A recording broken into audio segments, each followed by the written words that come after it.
Ladies and gentlemen, as we heard from Mrs. Yushchenko, the dilemma which is in the theme of this panel, the competitiveness and sustainable development, is in reality a trilemma. How to reconcile strategies, plans, and roles in the context of sustainable development, competitiveness, and security. And it's very, very up-to-date today. Years back, I was co-chairing the UN negotiations that produced the SDGs. And I can tell you that at that time, we had ample calculations about the potential impacts and what does it take to implement the SDGs. And I can share it with you that at that time, we calculated that about $92 to $95 trillion of investments will have to be reoriented in the forthcoming 15 years, from 15 to 30, in order to make something similar what we agreed upon. It means that sustainable development was about transformation of the markets, reshaping markets. Once markets are reshaped, it is very important to decide what is the role you are assigning to yourself as a country, as company, as region, in this reshaping world, reshaping markets. Would you like to be a kind of market leader, certain segments at least on the market, or you would like to be a kind of follower who buys the technology, who follows the trends that is being shaped by someone else?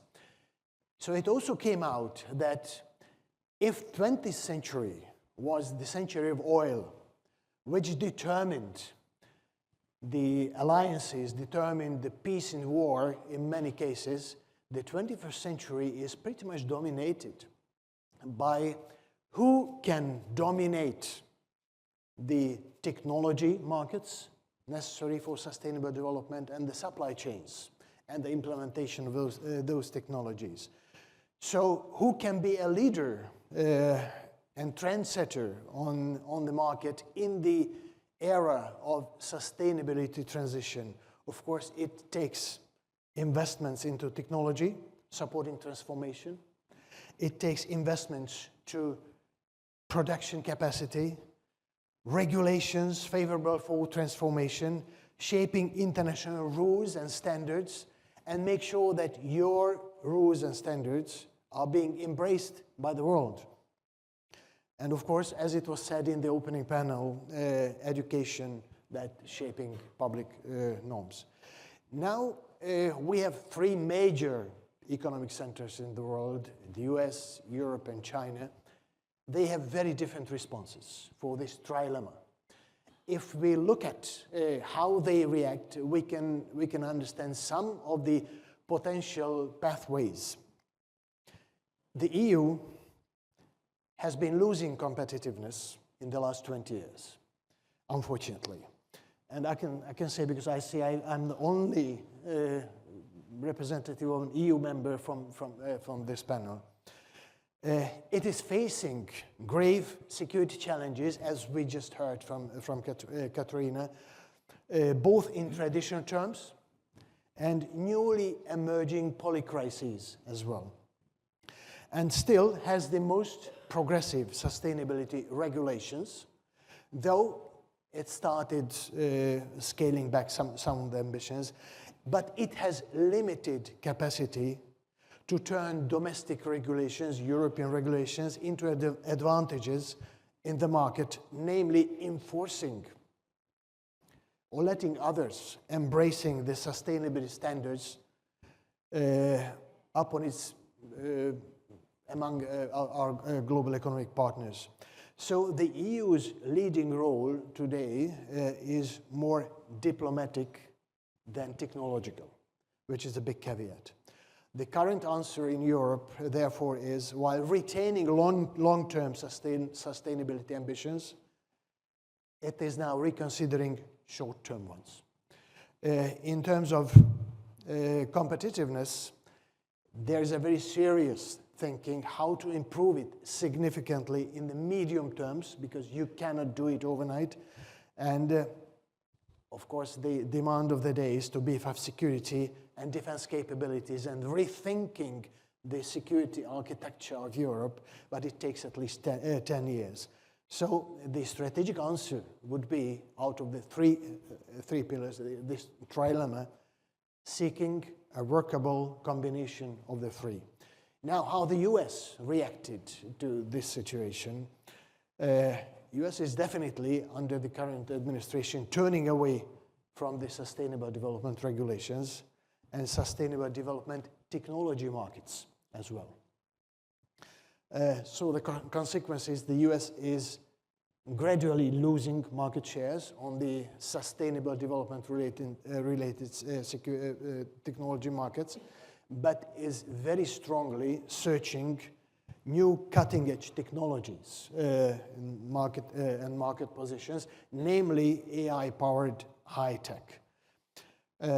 So how China also has its own way filling the deserted leadership roles that was left vacant by the US or the EU in the last couple of years. So China is now a global player, increasingly shaping global development agenda. But coming back to Europe, and I know I'm running out of time, sorry for dragging it so long. Europe is very much for the decarbonization, but it takes annually 750 to 800 billion euros to be invested, which is about 4.5% of the European GDP. It's a lot of money.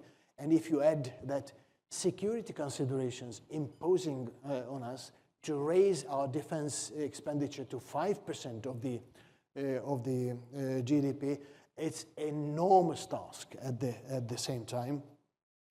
So public money is not enough for these goals. So the major task ahead, and I'm going to finish with that, slow down or reverse innovation gap with US and China, achieving cheaper energies, because European companies are now paying 158% higher for electricity and 345% higher prices for gas than the American competitors, beefing up research and innovation. It's basically doubling the share in the budget. Harmonization, industrial competition and trade policies, harmonization of European climate and industrial policies, and creation a European industrial policy. Last but not least, Europe may have a new advantage in the near future if we can go beyond GDP, and it will be accepted and implemented globally, how we count prosperity. If success is measured through methodology of integrated impact and assessment, considering simultaneously the flow and stock of human, social, natural, built, and financial capitals as an overall wealth of nations, Europe may have a new advantage. But I'm sure Professor Dasgupta will speak about natural accounting, and that is a very significant part of the potentially future economics. Thank you very much. Thank you. Thanks very much, Csaba.